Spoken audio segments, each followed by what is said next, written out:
Talo falava, good morning. Whawhelo i atu le suafa manamalo i sul tātou li.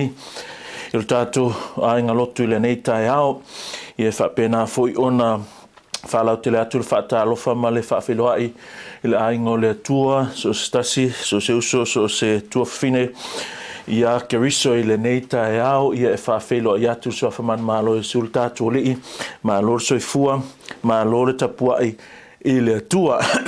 Ia e eini nai whasilsilanga la ai te tue whailo atu ia pe ona i ai pe o e manatua ia sa whailo atu le nāwa ia sotua na i atu o le a tātou luru lima ma whiofo fotai ma fusi i le tātou whalelotu i le nei aso sa pe tai o le olea ia o le o ngatasi fo i le futia ma le umele fuafuanga ma por kalame pe ona sa whaatatitia ia ma le tūlanga o whapena ona iai o iai le si pule i au tawhane ia o tātou fuafuanga ma por kalame ia o le nei tae au ia ma lo le soifua o le nei vaenga Australia lo whai atua le tātou o unanga o le tala i le tau o lo matua whapena ona matango fie ma le lei o se si mafuanga ati li ai ono tātou sanga whaafetaia ma whaamanuina le alofa ma le anga le lei o lo tātou o tua nei to fia maalie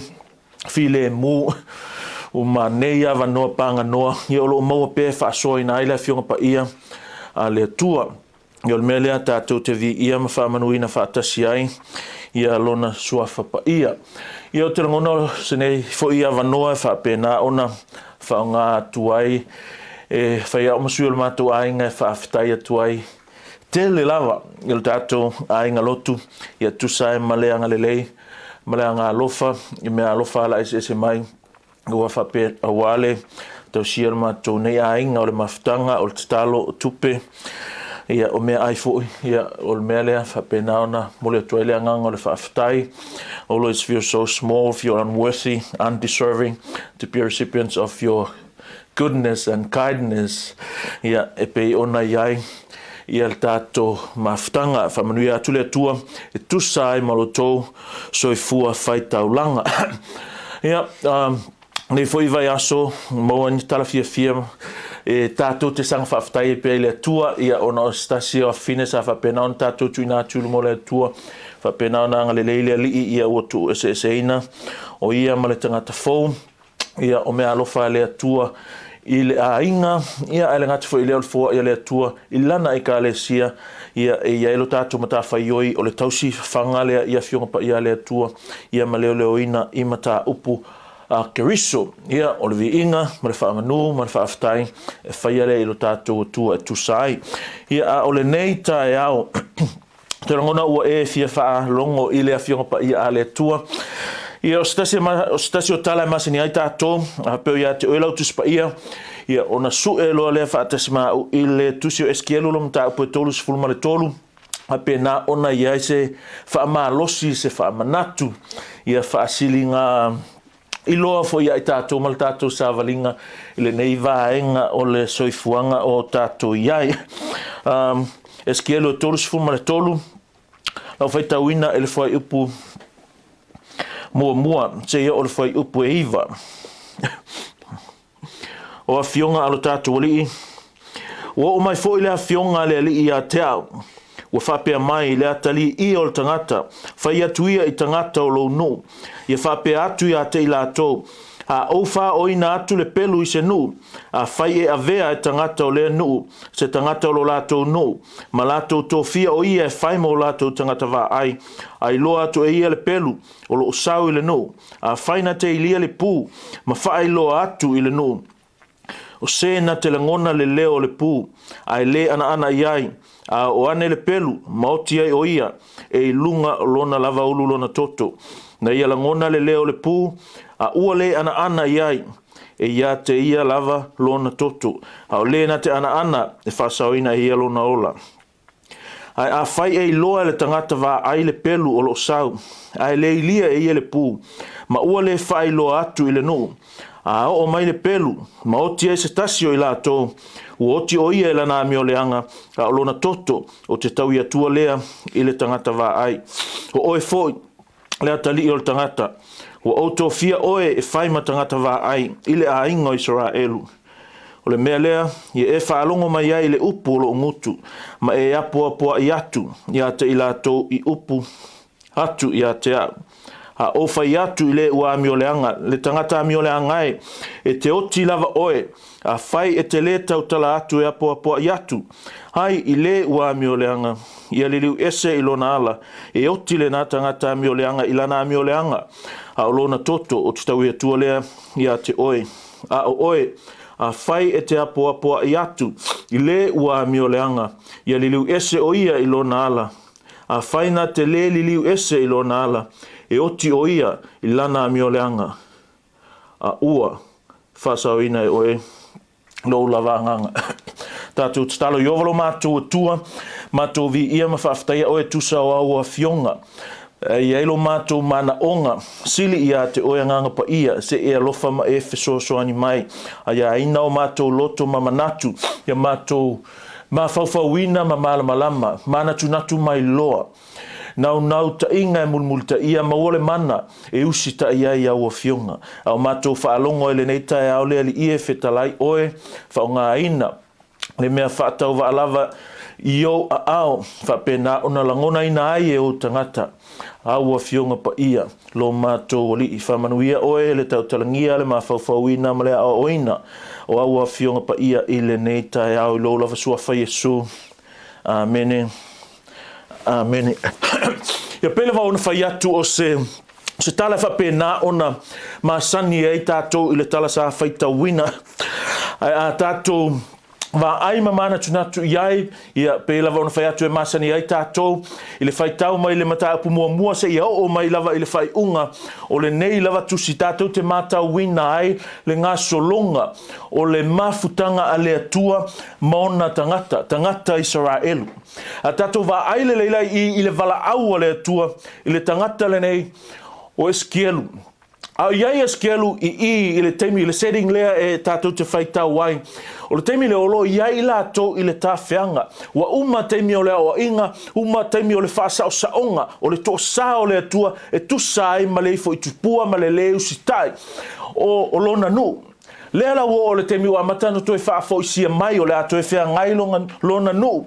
Maona manuia, malana malutianga, i le vale o i o le atua, maona tangata. I lao ia Eskielu i nā vea i le tawhianga o ia o se osi taulanga. A tau no atu o i le tawhianga i Papelonia, ua vala a wina le atua e whaima perfecta. I le whai e lau o Eskielu ma perfecta, o lo whapena o na whaonga ina i le ngangana le tuspa ia, ma le tala noa mai le atua se tala whaata o se tangata wā ai. O ia o se tangata wā ai, o ia o se tangata ua tuu i le tiute ma le matafa i oi, o le leo ina ma le malutianga ma le longo ina lea o tangata o le atua, mo le saunga le mua o tangata o le atua. A toi maana tunafo i ai i le tūlanga o le whaima perfecta ma le whaima o si taulanga. O nisi nei o taunga lo whapena ona tau elo tātou li o Iesu Karisto, o ia o le o si taulanga sili, o ia o le perfecta. O le whai e o si tangata ma perfecta whana o le atua, o oe lea e te sau i tangata e whai masui o le atua.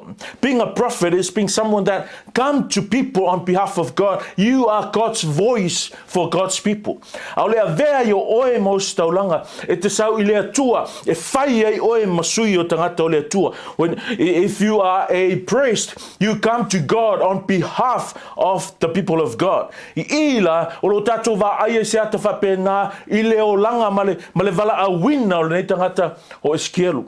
A tutu mai a tili lava i le ngangana ma winga o le whenga fau o le tūlanga lea e iai le keusiana, o le tūlanga lea e iai le lotu o le atua, o le tūlanga lea e iai tātou o e ua whaola ina oa e mawhai ona tātou ngalue ina, mawhai a tiute ia o lea o le whai o tātou ma o si taulanga, o le whai o tātou ma perfecta.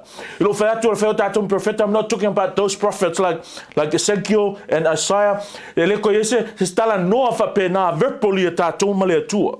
E le toi mo mia ka ala tulanga le feta tum perfect pe le menga le fele a onga le TV e fakasale ma sengo va ai le por kalameta u fa pe o le misiona po le au fa profeta le lotu. So when I say o tātou profeta o le winga o le kala o le kerisiano o le tangata tal tonu tala noa o le tangata fetalai o le tangata tautala atu le whaia e lau tātou i le context ngā le vea ai ngā o tātou ma profeta in that sense o le winga ngā o lau tala o tātou e le whaia o tātou fofonga se tulo tātou te mapunipuni ma fifi le mu na whaia e tātou te tautala atu whaapei lava o le vala au na vala au ina ai Ezekielu ele atua. A tātou mana tunatu ma eva ai ele tala sa o whaitawina i le onga le tāua le te le o le sao o le nei whaiva o le whai ma tangata wā ai. O ona tiute ona matawhaioi o le saunga le mu o le ola o tangata e whalangolango uma i le tuainga tangata e iai le tangata wa vea o le tangata wā ai. O le langona lea, o le tūlanga lea, ua matua mo o mia yaso nei i to tonu o le kalesia. O lea, o se tangata e whapena ona iai le responsibility o se tangata e whapena ona moni le alofa i le nuu. Moni le alofa i tangata o le atua. I le context ma le setting le iai le tala le pe ono tātou whaita wina le nei tai. O aso la i le vao malo e taua. Fe taua i solo. O le malosi la vala o la o kau o ke le whaunga o ele. O le vai la vala o kau mpo la o ami. O le la haiki wanga o la o ele. O le mea e masani ele tū ma le anga atunu u yaso la. Especially lava i o le Middle East. O le mea lava o le extend ma whai e le pā. O le wha mo le pā ina ia iai tu tonu. Whaula wall. O le wha mo le saunga le mu o tangata anu. O le ngā pā e iai le meka o le tawa po le gate. O le noa whoanga na po le tūlanga le ngā e te maua i tangata nei ua ta ua o tangata wā ai. O le kara aka ngā e wheme kara le atua. Eskielu, o te vala a wina oe, o te whaia oe, mata ngata wā ai, o lo unu, o tangata o le atua. E tatangi o tala ia, e whamanatu mai ai tātou, lenga ngana le whenenga fōu, o le tūlanga e tauna ele kerisiano. Whamekara Paulo, o mātou o sa vali a keriso. A whamei Paulo, i o ia Timoteo, ia e matua whaiatu. Olha, ia e whaiatu. Preach the word. O le whaiva, o le whai o tātou ma tangata wā ai, pe on whai atu, o tātou tangata tau te tala atu. O tātou tangata e wā ai, o tātou whai o tangata e tau te tala. O le saunga le mūma le ola, o tangata o le atua o tuuina ia e tātou, o e o whai ma tangata wā ai, e whaalango ia e tātou. A koe whaalau kele la le wā ai, i le tūlanga o tātou iai, i le misionga saua Iesu, halu Iesu atu mai ai tātou le awha mai, i o tau atu whainu o umalava maso, o vāenga o tiute, o le vala a wina o le lotu, o i tātou, o kerisiano, tātou matawha i oile nā. A ieni mea mana nei a, o lo i tutono, i kele mango ngai, but I will not be able to present all this morning. O si tasi o mea tā ua lava, o lo whapena, ona whaima whaamana tunga le lei lava i lo loto te loa lea o ngāwhai atu oe.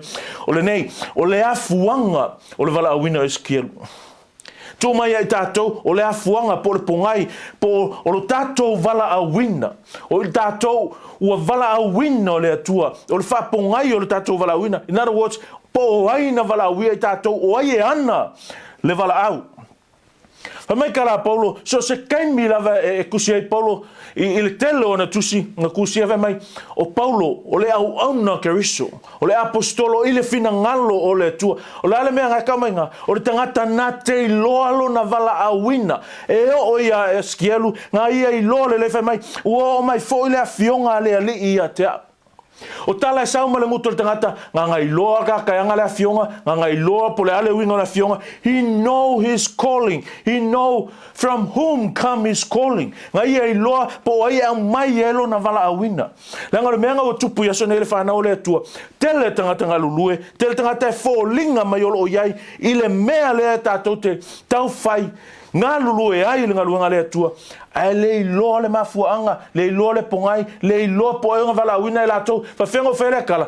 Ke lo kangaka, e leo le tala le ngā, la fai mai le tu e fai, le lato tala la e fai. Having said that, o le winga nga te whimanga e wha au tū i ele wha mtalanga le nei tai au. O se wha punga wha pēr, tātou tau watu mea na tau ina mai. Let's tell what we were told. O mea na whailoa mai, o mea ngata wat whailoa mai ai, whailoa mai e le afuanga lo tātou wala winga. Whailoa mai e le e ana le wala winga, e anga le whiau. Oi, o lea tua lea, o mea langa tau lea tua e tātou, o mea nā tātou te tau inatu, langa le tū langa mele vaenga o i ere so i fuanga ngā lulu e aso ngai, o tele le tau inatu, a le eise tau ina mai. Ao fo iskemi, wa kele tau ina mai, ingisi, a o le eise tau inatu, na lo ingalo kala, wa kele a o onga ma raku, a ele o le fina ngalo le nao le tua. Ia pa ua ia te oe fo le fina ngalo le tua, a le tātou le mea lea o le tau ina atu. But here is my theme this morning. What? We tell what we were told. Do not tell anything that God did not tell you. Tell only what God told you. Where we can find what God is telling us here in His Word. Pau lava le mea tātou te langona le siu fofonga o le atua, yaso nei le whanau o le atua, o le awhionga pa ia a le atua. E le eila vseisi mea I whafuaku. Langa, a kongo e iai, but mo le safety o kākou, e tusa ma le au manino ma le tuspa ia, o lona siu fofonga, o lona finangalo, o lo o awhei fei tutonu o lana awhionga tustusia, o le tusi pa ia lea, mea finangalo ai le atua, o lo tutono I. Tātou te iloa I le afuanga o le tātou wala awina. Tātou te iloa I le na wala awina I tātou. O le whesili, o iloa I tātou le afuanga o le tātou wala awina. O le whesili, o ai o lo wala awina oe. A whapeo o lo manatuna I ai, o wala awina oe, okay. O ai o lo wala awina oe.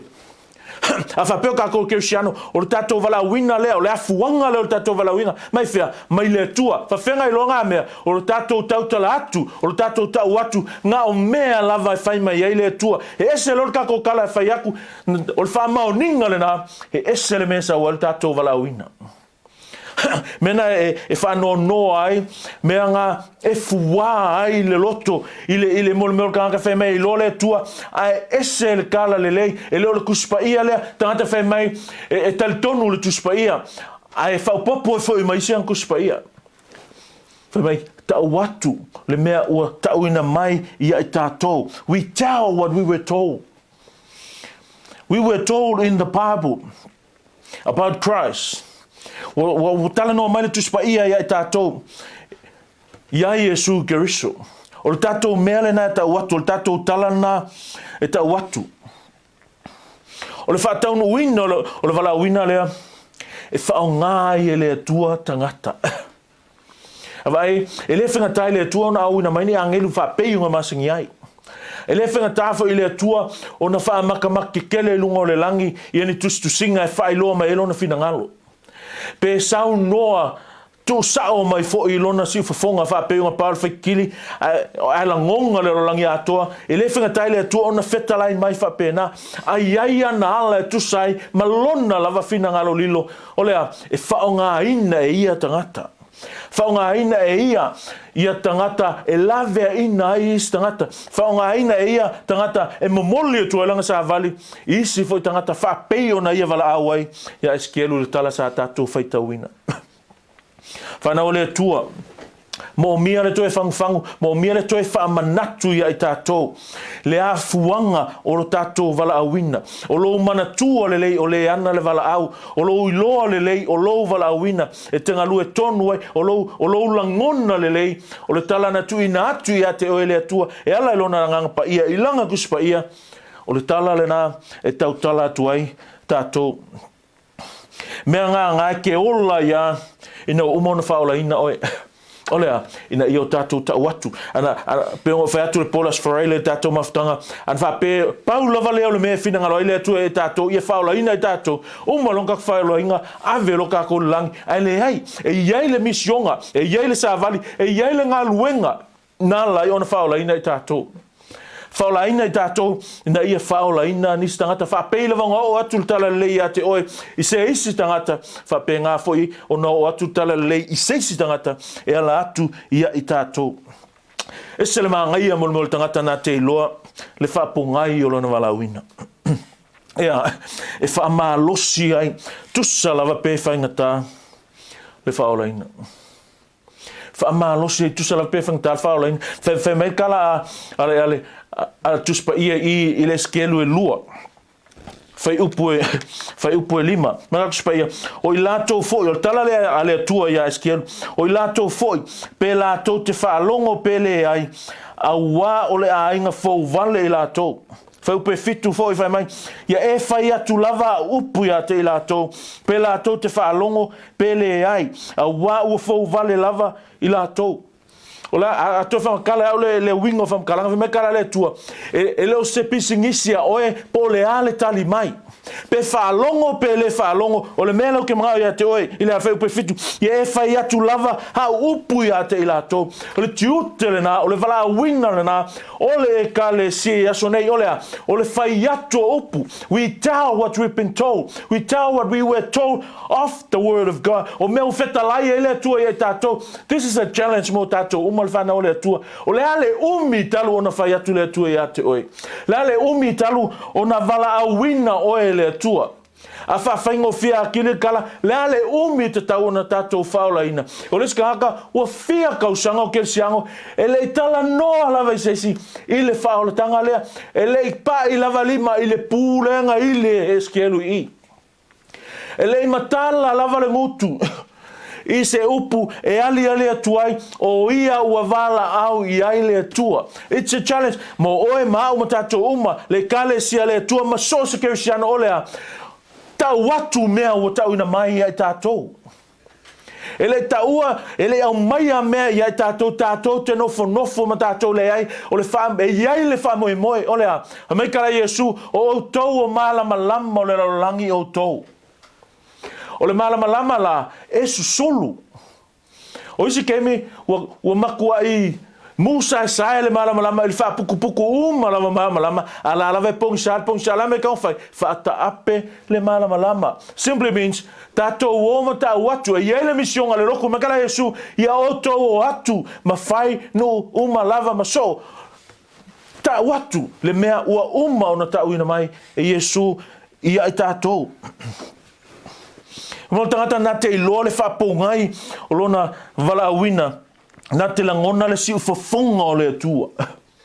Na te langona le siu fofonga o le atua. Whamei a ieski alu, ua o mai fo i le siu fofonga ia te au. Ua o mai fo i le siu fofonga ia te au.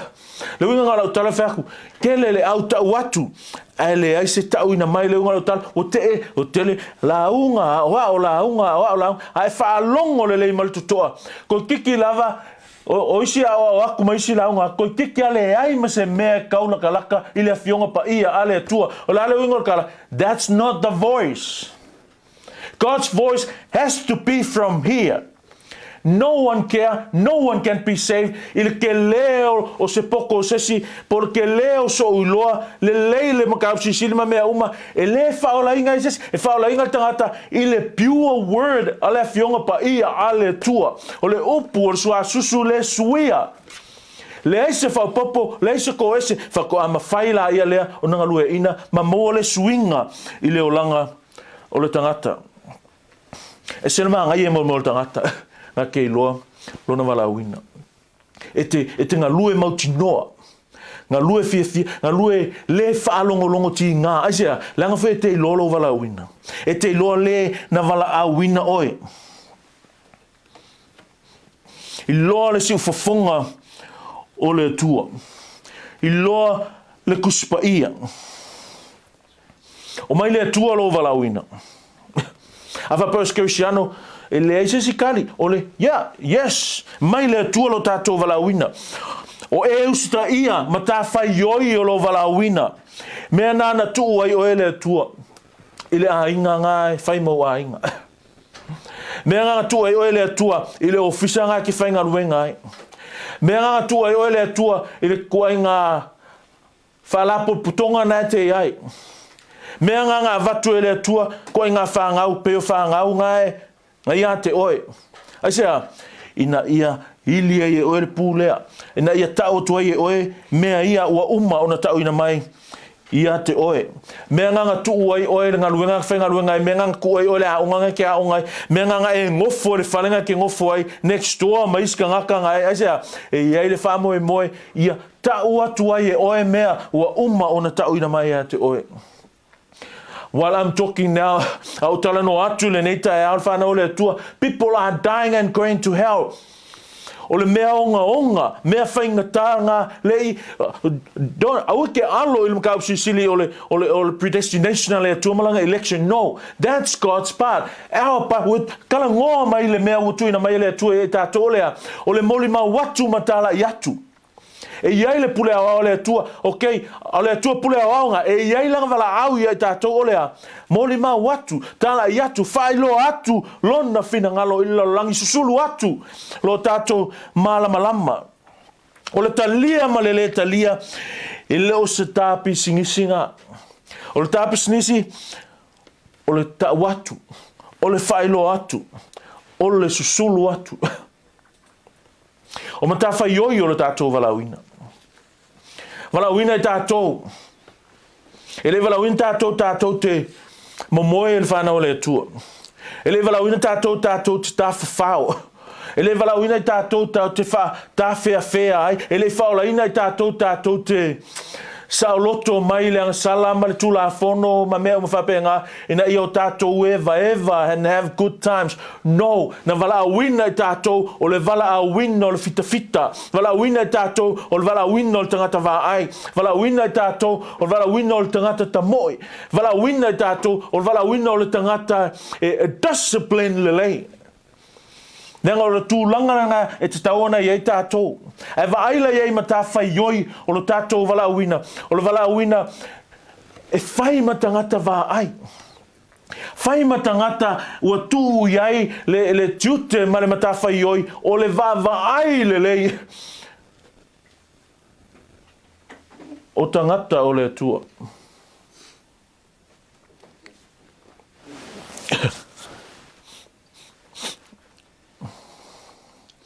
O le whamoe mo lunga lava. O le walauina lea. O le saunga le mua le atua. Tasi un tātum tā whai ioi.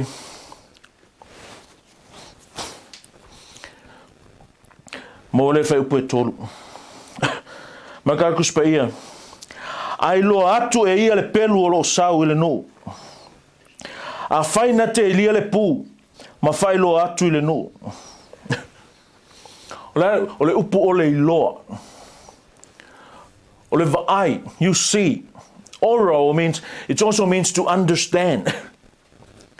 Le whai o tātou le whanau le atua matangata lotu. Le avea o e matangata talitonu i le atua. E iai o tiute, e iai o matawhai ioi, you have obligations of your faith, for your faith. E le lei, o le tangata ua walauina ma whai ma tangata wāai, o tangata e tau onga le lei le wāai. O le upunga ora oi le Septuagint means perceive and understand. E malama lama. O ia walauina le tatala o whai tutoa. Imagine this pe ongo whai atu le amatanga. O tangata wāai e tū lunga o le tawa. I lunga o pui o le ai. O langa mea wāai, o le wāai le teime e osu whai ai e le fili. Nongo inga, e mo mia le tangata e le lei le vaai. Mo mia le tangata, o lai mo moe umana ngu, e le se whai kio so le mo moe umanga wareu ke ala, e le mo mia koe ngā attitude ngā. No selfishness, il tangata e whai mo tangata vaai, e le mga o miskanga ka pala ai, e le mga o miskanga ka whai mea wha kilo. E mo mia le tangata ngā ke I loa lo na walauina, I loa le na walauina ia, I loa le wha moe lo na walauina o lea, walauina ia le atua, le langa mea whai, o le whai mo tangata vaai, mo le wha moe, I saunga le mū le nū. O le wala aulea mo so se whai au so se whai la aunga so se whai aunga kuspa ia, o le wala aulea mo so se tai o le kalesia, o a inga sos whalapo putonga ai maise lava ile kale sia ale tua a whalakalaka akile me it's applicable even to any Christian nolea wa ia tātou sa vali wa ia tātou fe au wa tātou loa le fina ngalo o le ana le vala au o le tātou tiute fai i tātou matangata longo atu tala i atu ma fai lo atu ne fina ngalo o le tua o stangata ele leilanga vai ava ele lua Samuelu lua valu lua fitu a ngofo ka vika mfakali se tala mai le taua ina o atu lona nuu ma fapenga ona fasanga tau mai i lona tali o Absaloma a ngofo i ta vita fame ngofo ka vika i le va o pa le va o wall a o iai le tangata va ai mai ka vika o sausisi mai ka male e ka ka mo e mai o le kam fai whamatala atu qualities ma tu inga tangata e iai ka kaunga whai ma tangata wa ai literally mai ta vita e kofia mai ka maaloa e ko kasi al ka maaloa al ka ngaka reka mo e mai o ka ngaka ngoi a ai maasu pe sa lo mana tua o le kali o lesi ka maaloa na whai ma whai taulanga sili le teimi o ta vita se e ho o lavar kemi o Solomonga Lela ka mo nga mo man ka ngo ya kusi sa wala kama le o ai masu kipi kua nga fie mo mai e tau male tala o tupu ma ka vika o se tala le o le mela fa ko i tutu tangata e fai ma tangata va ai o ia nga ke vala a winga ka ma lo le pa e ka kala le pa ngo winga la o le o mai ko ka ma le oi fafo o le tutu fai to tasi lea ale tangata o fai ma tangata va ai e kule piko lunga pe o fa ko tangata le leila va ai fa mai kala ka viko o ina sau me kala ka mare ko kasi ka kala sau ai ai fa me ska kala sau ku alo ka mare mo mai mai kala tangata va ai le fa mai pe malava o le akali o sa toka e po el fa sa mo ngai ka fa mai pe malava ai pe ka mo e ai masu fai kau ele lua Samuel lua va lua fikunga tala no mal tala o le ale mele kan fai o tau atu o le matu ai le leila volkanga o le va ai al tangata le e tulunga fai va ai imagine se lau fai merka ko spaia se lau ma afe o tangata o fita nga oi kau ale ko lua ka mo e mer kasi le mo mai i loa le tangata va ai le tangata le mo mai mal ko inga ka mo mai fai mai kasi ala va ai o le kalio o le linga o fai masu le kalio fai ka longa ai o mina e sa o lava o le atale na o fo linga o winga nga o tangata e te tau ona fai ma tangata va ai o le ele ska waso ele ska ngaka e ela langa va ai ele ska ngaka maka moe ele ska ngaka pala ai ele ska ngata fai mea va ai la kau i le ngu maka ka uma e au nga mal puipuia ia mata alia pupula uma maka e lua au fai via maka i le fili pupula uma mata e lua ina ia i loa le fili ia i loa ko nga ka la sau o winga nga o mata fai yoi nga o tatou i le fai e o tatou matangata va ai i le a inga male nuu male nganu wenga ale tua ma ko ale lei al va ai ka kare no winga ele a nga e se tangata fatala le ele a nga se ka va ai le TikTok ka mai ar ka le uli Facebook ka le uli ka le fiafi ai fasta ku le fiafi ka le va ro nga po ai chau pipi mer va ro nga po ka ele a nga ko en ka nga e mo mi al tangata e va ai mata alia moni le alofa i tangata o tuina le tua ia te ia ngake va ainga mo mi al tangata e va ai le ona mata sa o kala fungale pesale ale ngosama sena o ina tato ia sola e ilungo maunga pula mata fale nga ko inga makanga le tala noa to ia mata faale nganga atu fa fengo fie o le tangata na te iloa le fina ngalo o lona atua. Ngā ke iloa le mea sao, ma le mea se, o ia te ia le maalosi e tautala i le sao, ai ava ese le mea se, o ia te ia le loto tele, whapenga, o na confront ai ia le fili. O ia te ia le maalosi e whapenga, o ngā langa ina i malapata ia tangata, o lo i tonu o wars nei. Ai sea, le anga ngā ke iloa le whapongai, ngā ke iloa le ana le wala au i lona o langa. Me longa lua inga, o sta ngata iloa feula le pū. Literally. O ka ngaka e kūrungo, o tangata whaima tangata wāai, e le ngata i ngā i whapenga, o ngā le leilanga wāai. O tangata e mawhai o ngā feulu pū lea, imagine ai o mai le fili. Ai le mawhai e lau kama lea, pēle iloa fuergaka lea feula le pū. Lalo na iunga, whano le nuu. Malo si fia, o pā ia ka kukarangoa, e le kase Kate, e kele ia Kates, ma le mea, e le whape, loka whasolo a koa. During the day, o loo ngā lulua tangata, e le ngata i totono le ai, a o whafo atu le ai. A whapea la, le koa ki o pula, a sau le fili, a le mawhai e lau kama le ngwheula le pū, o le ale mea kupu. E wha umatia, e whasiotia, ma wha le au ngā ina, ma wha toi lalo ina le nuu. Mea ngai mo mia ai se tangata vai e le ngata inga le leilanga vai ma losi longa ma losi whaka fit ea ma whai o ngā whiula inga le pūlea ia e loa whiu wa ma whai lavanga ia ke oele i loa whiula ai ale ai so ma losi e le ma whai ngā kakangi pūlea ar kalanga e inga ile Isaiah 58 verse 1 fa mai ia e alanga leo tele au le leo lai titi ia leo tele fa kusa ai le fa mai fa pei o se pu ai ala fa nga i le pu langa fa ele ma fa ele leo lo kama le nga la ngonga le ai ato e mo mi le pu wa ele o tele. That's the message. That's the challenge. Ole lui tau ole fai longa ole fangfangunga nga ia tatou ole fa pengango ia sa valilia ia tatou fai matangata va ai ole le leile va ai ma mo le malosi au ole fakanga fe ulale pu au ole fakanga ma kwa ia la ngona le message ia la ngona le warning ia la ngona le apo inga le sia le anga ole ola le nu o lo yo tatou lima tatou wa uma o nga ave ia ile sa valilia ole le mata upulea fa mai ia le tua ia e fai atu ia ulava upu wa ia tatou le upu le tua al fesili le mo tatou o le al tatou me lo fai le upu ale tua. Just reading to them is not enough. Just talking about it with them is not enough.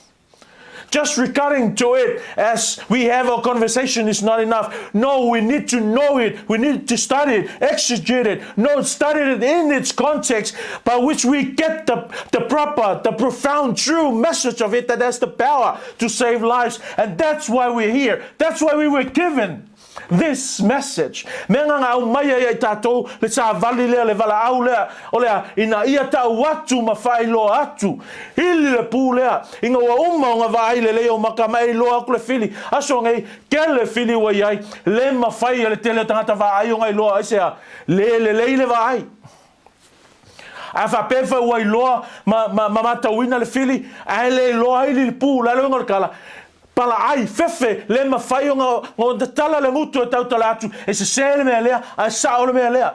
I'm not saying we are of any profit with our knowledge and our theology. I'm not talking about we are not that.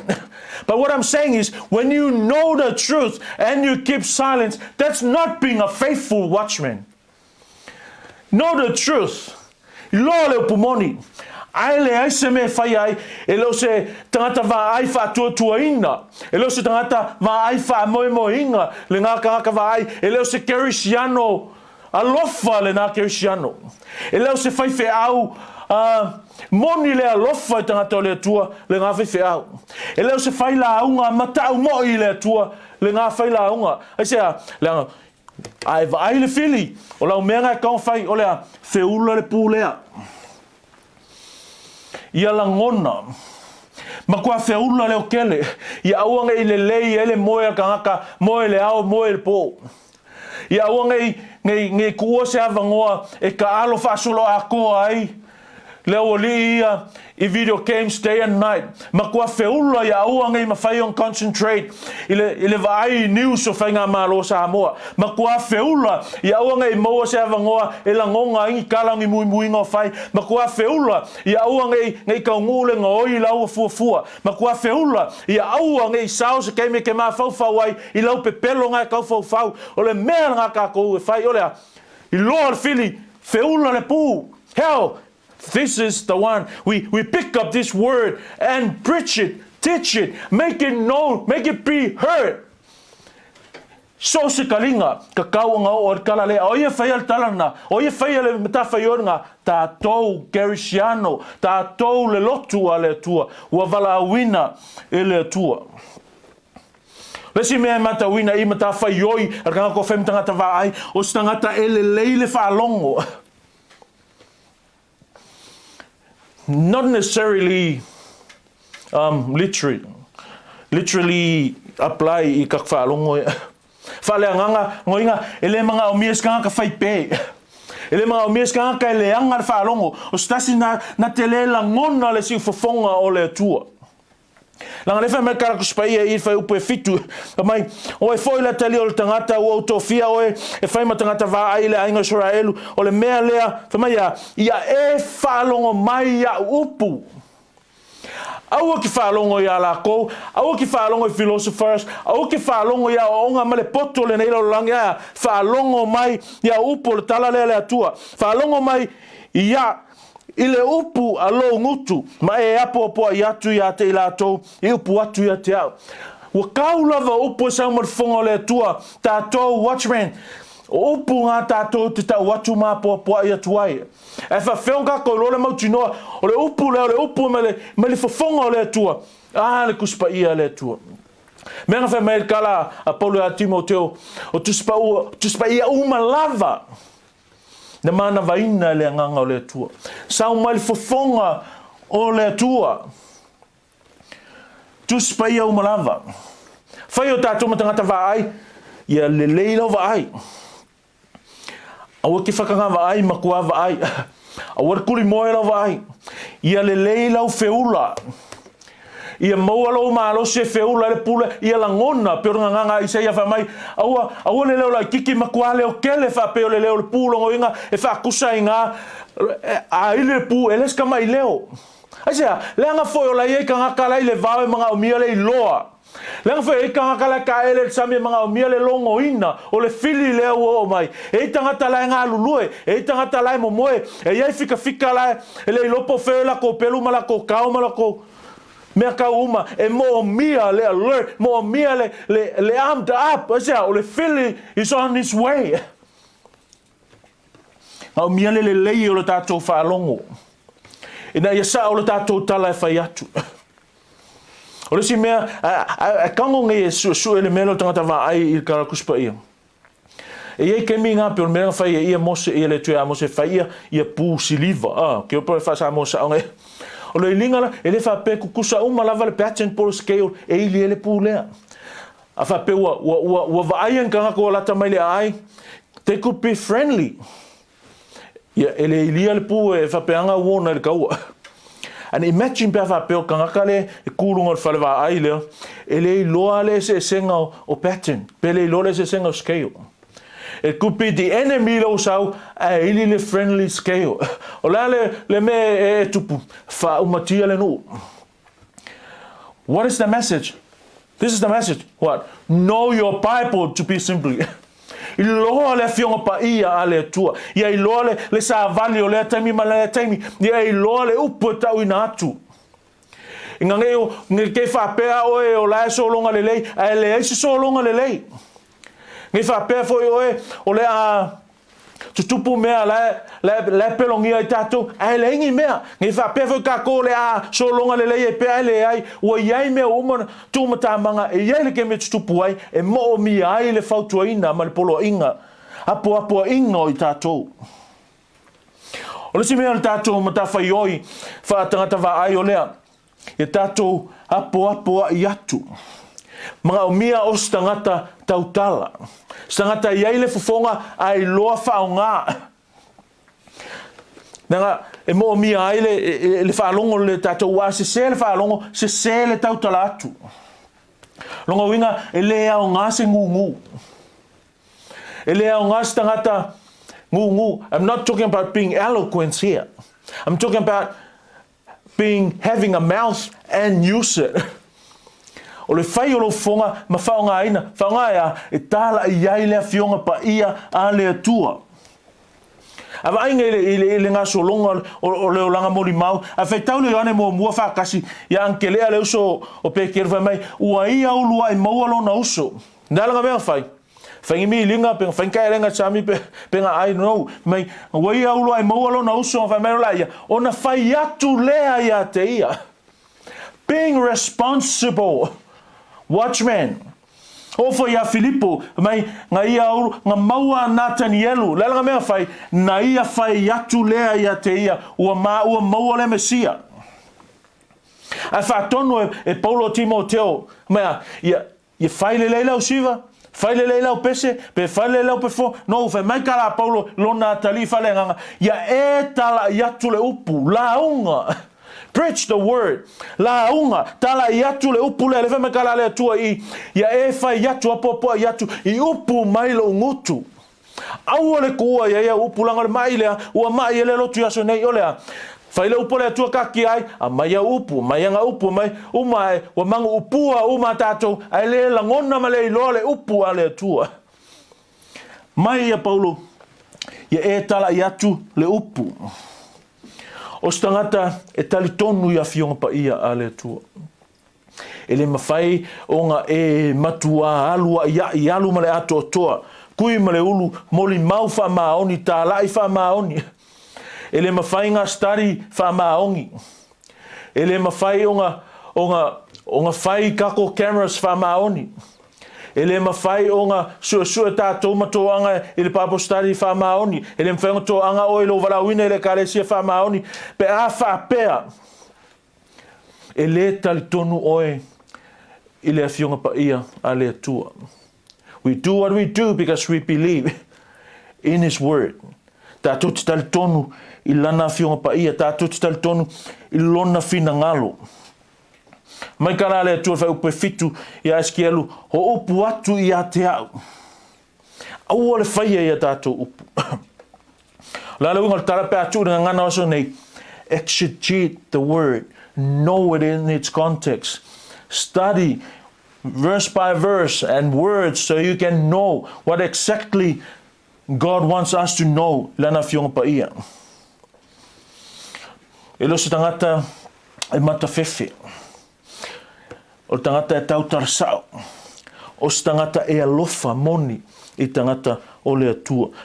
A vele whai upo e valwa mai. A o whai atu i le ua ami o le anga. Le tangata ami o le angai. E te oti lava oe.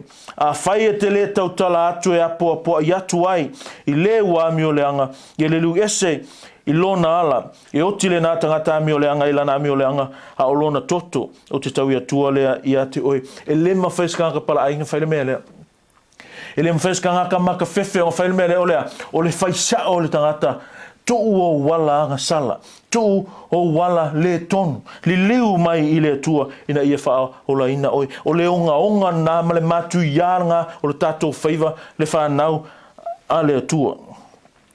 Langaia, mai, o lona toto o te tau i atua lea i a te oe, pe a whai e te le tautala atu e apo apoa i whai upunga e vādu. A whai e te le tautala atu e apo apoa i atu. O le mele e tupu. E o til tangata mi o leanga o nolana anga sala, a o lona toto e tau i atua lea i a te oe le tangata vā ai.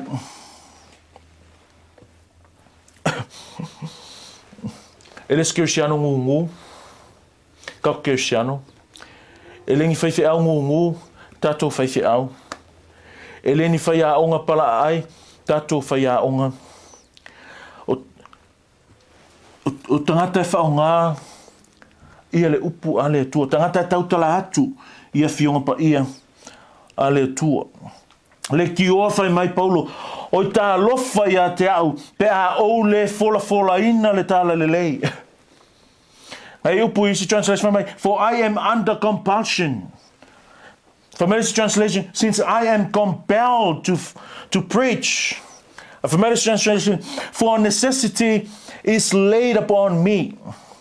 A mer fasa mo a wa wale ai sa faitalia ile mea o la luenga kala. I have no other option. I only leave nothing for nothing but to preach. Le sei si mea. Whanau le tua secondary la vai si mea ilo tatou wala wina mo tatou tuta me mea o lo fai ale mat ole whaamua mua lea. O le tau a lunga lea, o le whaiva kerisiano, o le kerisiano, ma le lotu kerisiano, o le whaalau i loa, o le fola atu, o le o atu, o le tala i atu, o le fina ngalo o le atua. Mai palo lea koe pule au ia te au, if I can paraphrase that. O le mea lava e au na whai, o lea fola atu lea, o lana fionga pa ia, mlana tala le lei. O le lotu la, o tangata wā ai. O lo tātou whaiva, o le apo a iatu. Ia lo whangia le atua o tātou o langa au auna. Lo tātou whaiva wa ai. Lo tātou whaiva ili pūlea.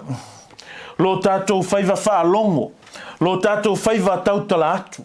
Ia mausali lo tātou talitonu i le atua. Ia mana tua ma te whatu o tātou loto, le afuanga o lo tātou walawina. Ia tātou iloa le wha moe. Ia tātou lea lofa i tangata, ua tu ina mai lea tua, ina ia leo ina ma malutianga. E isi kei me upu i e whai, ua ova le fie poko. Ua mangaku i whalawala kua ngā o lātou e iloa.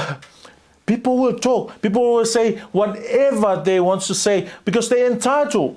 They have the right. They have mouths, and they can use it whatever they want to. They can say whatever they want to say. But that e leo se alo whangarenga, e lafi ai, e wha solo muli ai, e wha le mu ai, pe wha vai ai, i le mea lea tātou e kaunga whai o lea, ma ai le lei.